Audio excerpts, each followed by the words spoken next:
morning, sir. Good morning, classmate. Our lesson is about multiple intelligence. The learner is gifted with intelligence. The concept of intelligence evolved through the years. Intelligence then was measured only in terms of language and mathematical competence. With Howard Gardner's theory on multiple intelligences, the concept of the learner's intelligence has gone beyond linguistic and mathematical intelligence. Ibig sabihin, tayo ay pinanganak na may katalinuhan. Yun ang sinasabi ni Howard Gardner. What is multiple intelligences theory? Howard Gardner's theory of multiple intelligences proposes that people are not born with all of intelligence they will ever have. This theory challenged the traditional notion that there is one single type of intelligence, sometimes known as G for general intelligence, that only focuses on cognitive abilities. So ang tao, hindi siya pinanganak na matalino agad. So dahan-dahan niya itong natutunan. To broaden this notion of intelligence, Gardner introduced 8 different types of intelligences consisting of logical, mathematical, linguistic, musical, spatial, bodily kinesthetic, naturalist, interpersonal, and intrapersonal. Gardner notes that the linguistic and logical mathematical modalities are most type valued in school and society. Gardner also suggests that there may other candidate intelligences such as spiritual intelligence, existential intelligence, and moral intelligence, but does not believe this meet his original inclusion criteria. The theory of multiple intelligences was first proposed by Howard Gardner in his 1983 book Frames of Mind, where he broadens the definition of intelligence and outlines several distinct types of intellectual competences. Gardner developed a series of 8 inclusion criteria while evaluating each candidate intelligence that was based on a variety of scientific disciplines. He writes that we may all have these intelligences, but our profile of this intelligence may differ individually based on kinetics or experience. Gardner defines intelligence as biopsychological potential to process information that can be activated in cultural setting to solve problems or create products that are value and a cultural.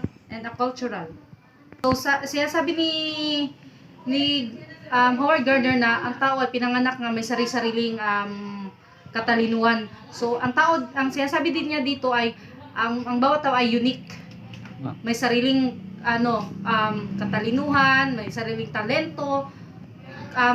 Define niya to, ang sinasabi din sa kanyang book na gumawa siya ng parang 8 criteria. So kung anong katalino mo, tayo minsan ay matalino sa spiritual, sa moral, sa minsan art naman yung iba matalino sa math, English, or any kind of minsan ang katalinuhan din natin ay nagagamit sa masama or minsan nakakapagbigay din ng kabutihan sa atin. Yun lang po ang naintindihan ko sa aking report. Thank you, sir. So, good morning, sir. I'm Cedric Persuma. So, my topic is part of my topic is there are types of multiple intelligence theory. I mean, there are 8 parts of multiple intelligence theory. First is linguistic intelligence. Linguistic intelligence is a part of Howard Gardner's multiple intelligence theory that deals with sensitivity to the spoken and written language, ability to learn language, and capacity to use language to accomplish certain goals. People with linguistic intelligence such as William Shakespeare and Oprah Winfrey have an ability to analyze information and create products involving oral and written language such as speeches, books, and movies. So this part is linguistic intelligence is ginamin po dito kasi ay word smart. Ay yung language po. I mean yung pagbabasa sa like sa mga bata, like yung sabi po ni Ate Cristel, yung first nag-reporting po, doon muna tayo magsimula sa like sa level 1 muna or sa kinder muna, doon na muna tayo magsimula. Like dito kasi ang ginamin dito sa linguistic intelligence is magbasa or word, your mapagbigkas yung mga sinasabi natin or language natin, maglingawin natin. Like, magsimula muna na tayo sa abakada bago muna tayo mag-shortcut kung ano ba ang level natin. Kasi dyan kasi nagsimula ang Katalonan sa magsimula muna ka sa level 1 muna. Then next is ang potential career choices nito about itong word smart is lawyer, speaker, or journalist. Yan po. So, number 2 is logical mathematical intelligence. So, logical mathematical intelligence refers to the capacity to analyze problems logically, carry out mathematical operation, and investigate issues scientifically. So, ang ginamit po dito is, the fraction is number or reasoning smart. So, parang, what if, kung ilagay ko sa part sa math po, parang hinahanap po niya ang solution, ang problem po, o paano ma-solve ang abstract na problem po. According po dito ni Albert Einstein and Bill Gates, have an ability to develop equations and proofs. Dapat may proofs taga para make calculation and solve abstract problem. Yun nga sinabi ko, dapat ma-fix natin kasi may reasoning smart po din siya. So then ang choices po nito is pwede siya malagay sa mathematician, accountant, and statistician, scientist, or computer analysis. Then number 3, spatial intelligence.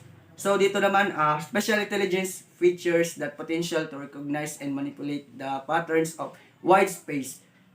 Those used for instance by navigators and pilots, as well as the patterns of more confined areas, such as those of importance to sculptors, surgeons, or chess player, graphics, artists, or architects. So dito naman is picture smart. Sa talihunan naman sa mga may mga talent sa mga art, yan po, art or creative ba, yung mga pagdodrawing. According po dito sa such as Frank Lloyd Wright and Amelia Earhart have an ability to recognize and manipulate large scale and fine grained spatial radar image. So, ang potential po dito, pwede siya malagay sa surgeon or architect, yun na, pwede ka mag-drawing nga, like sa architect, example, magplano ng gawa ng bahay, nun, drawing nila. Graphic artist, dun din. Pwede din siya malagay ito din siya sa computer. Computer o interior decorator po. So, next, number 4 is bodily kinetics intelligence. Bodily kinetic intelligence is the potential of using one whole body or parts of the body like hand or the mouth to solve problem or to fashion products. People with bodily kinetics intelligence such as Michael Jordan and Samuel Wells have an ability to use one's own to create products, perform skills, or solve problems through mind and body union. Dito naman is, ang ginamit naman dito ay body part sa ating katawan. According to Michael Jordan, ginamit niya ang skills niya. Like ganito ang skills niya, basketball player siya. Pero gina-perform niya ang skills niya to solve through mind, body, and yun. So pwede po may example pwede to like dancer, athletics, or surgeon, or mechanic, carpenter, or physical therapist. Is very important talaga ito. Kasi ginagamit natin ang katawan natin ito. Dapat galaw ka talaga. Hindi yung pagdulog lang. So, next is musical intelligence. Musical intelligence refers to the skills in the performance, composition, and appreciation of musical patterns. People with musical intelligence such as Beethoven and Ed Sheeran have an ability to recognize and create musical pitch, rhythm, timbre, and tone. Dito naman is, ang ginamit is music smart. Ang katalunan nila, ang talent nila is mahilig sila sa music at mag-compose ng kanta. Like si Ed Sheeran, isa po itong singer, at si Beethoven, composer din siya. Like, example dito, pwede siya singer, composer yun, sabi ko, DJ or musician. Ito, maraming mga talento ito. Iba-iba kasi tayong mga katalunan or skills or talent natin or hobbies natin ginagawa. Like music, yung kanina is bodily kinetics intelligence, yung skills natin na dancer, yun. Iba din ito. Kaya nga may paiba-iba difference about sa multiple intelligence theory. So number 6 is interpersonal intelligence. Interpersonal intelligence is the capacity to understand the intention, motivations, and desire. Dito naman, and consequently to work effectively with others. Dito naman parang kwan siya, people smart sa pagkatao. According to psychology, para siya psychology din, parang intindihin mo ang sarili mo kasi may difference between may tatlong part of self sa sarili, physical, spiritual, and emotional. Yun po. Parang dito po pwede siya maging talaga about sarili mo, psychological. Then such as Mahatma at Gandhi and Mother Teresa have an ability to recognize and understanding other people moods. Yun, desire, kagustuhan, motivation, and intention.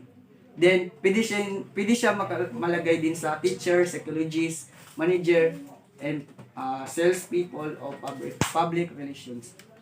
Next, number 7 is intrapersonal intelligence. So, interpersonal intelligence is the capacity to understanding oneself. Ito din, nasabi ko din kanina, yung personal intelligence at intra, magkaiba po yung inter at intra. Ang intra naman is self-smart din. Para din siya sa psychology din sa about sa inyong sarili, tungkol sa sarili, kung sino ka ba, o who I am, parang ganun, kung sino talaga ako. Effective working model of oneself according on desire, fears, and capacities, and to use such inform effectively in regulating one own's life people. Iba ang interpersonal sabihin ko, interpersonal, yung kanina sinabi ko, is yung kagustuhan ng ibang tao. Parang nakita mo sa ibang tao ba kung anong ugali nila, anong character nila, attitude nila, behavior. Ito naman sa intra, yung kanina ito intra is about sa ating sarili din, kung anong kagustuhan natin. This type of intelligence can help a person to understand which life goals are important and how to achieve them. Pwede siya malagay din sa therapist, psychologist, o counselor, entrepreneur, o clergy. Then in the last, not the least, number 8 is naturalist intelligence. Naturalistic intelligence involves expertise in the recognition and classification of numerous species, the flora and fauna of her environment. People with naturalistic intelligence such as Charles Darwin and Jane Goodall, have an ability to identify and distinguish among different types of plants, animals, and weather formation that are found in the natural world. Ito naman is very parang gusto ko ito ito po na part kasi about ito sa nature smart, sa ating nature. According to biology, para siyang pwede siya sa biology kasi biology is living things and non-living things. Ito naman types of plants, pwede siya about sa genetics din po. Pwede then ang choices niya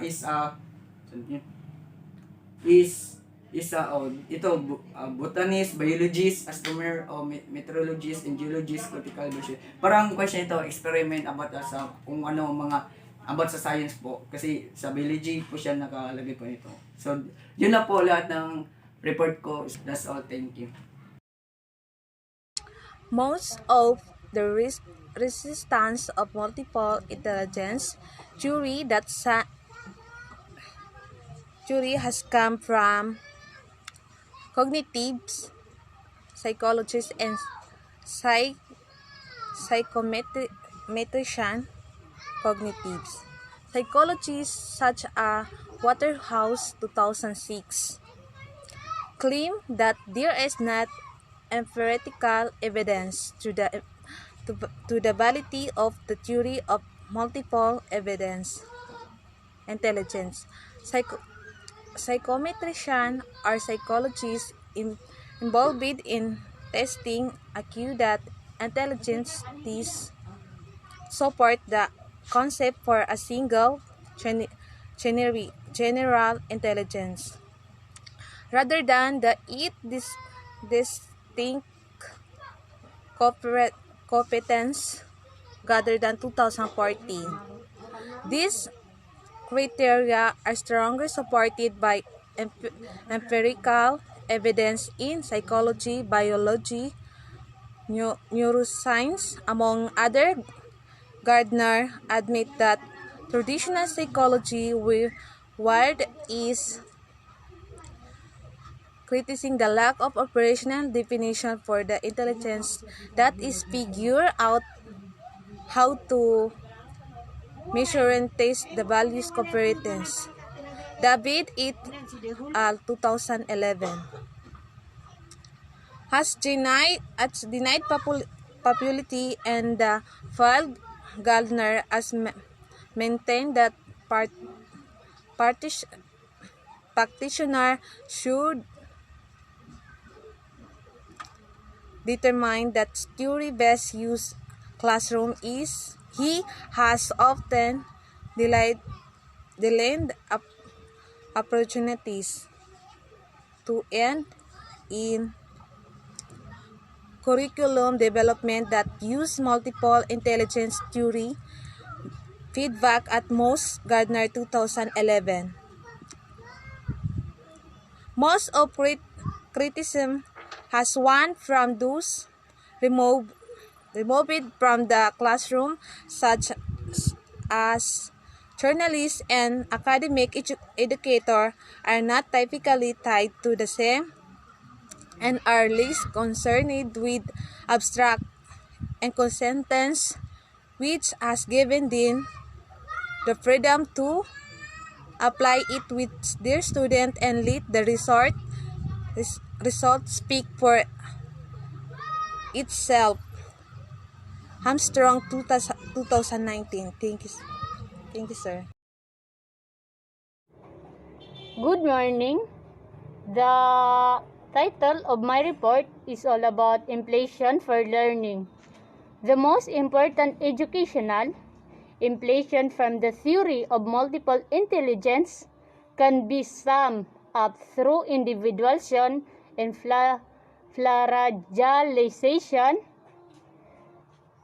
Posit that because each person differs from another, there is no logical reason to teach and access students identically. Individualized education has typically reserved for the wealthy and others who could afford to hire tutor to address individual student need. So ang inflation guys is tinutukoy dito yung kung may kakayanan kang magkuha ng tutor dahil nga isa kang estudyante at kinakailangan ito ng bawat isa sa atin individual. Kung afford mo na magbayad ng tutor at gusto mong matuto pa lalo, tinatawag siyang inflational for learning. So the content of inflational learning, technology has now made it. So ang technology is technology has now made it possible for more people to access a variety of technique to assignment depending on their needs. So, ang technology guys is marami nang naitutulong sa atin tulad ng paggawa natin ng assignment, kinakailangan natin maggamit ng technology, research from Google. So, hindi na yan natin may tatanggi dahil karamihan naman sa atin is gumagamit ng technology para makapagsagot ng kanilang mga assignment. Plagiarization, yung pangungopya. Isa rin yung pangungopya kasi hindi mo naman sariling gawa, kinuha mo lang naman sa Google. So, tinatawag rin siyang plagiarization. The idea, the topic, and skill should be truth is more than one way. Active individual, multiple intelligence, presenting a variety of individual and approach to learning. Reach all students that encourage them to be able to think about the subject from various perspectives, defining their knowledge of the topic by Garner 2011b.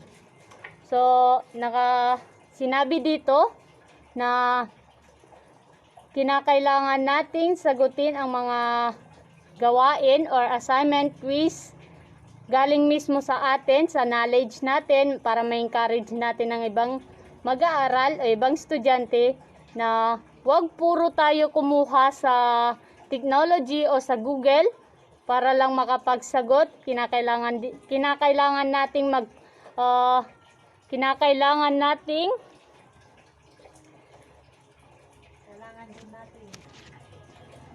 nating pag-isipan na ang ating subject, kung ito ba ay connected sa ating sinasagot na mga assignment.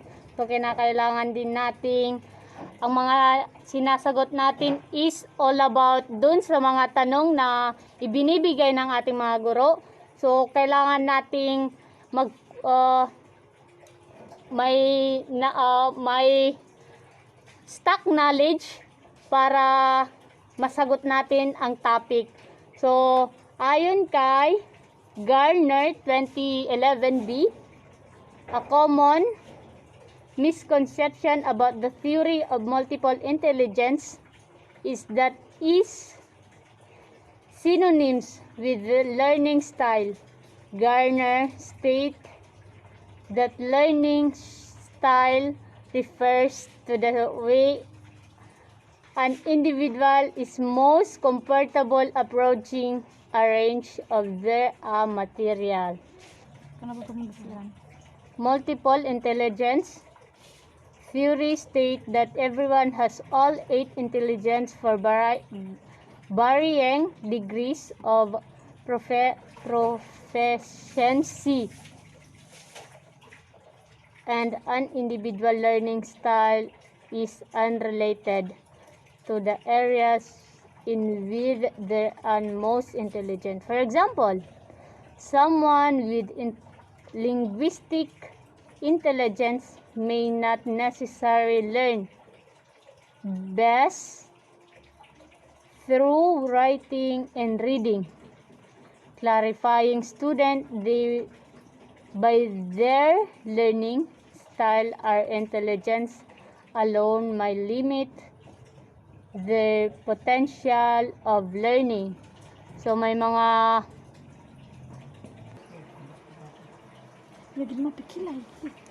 intelligent alone may limit their potential for learning. Research shows the students are more engaged and learn best when they are given various ways to demonstrate their knowledge and skills,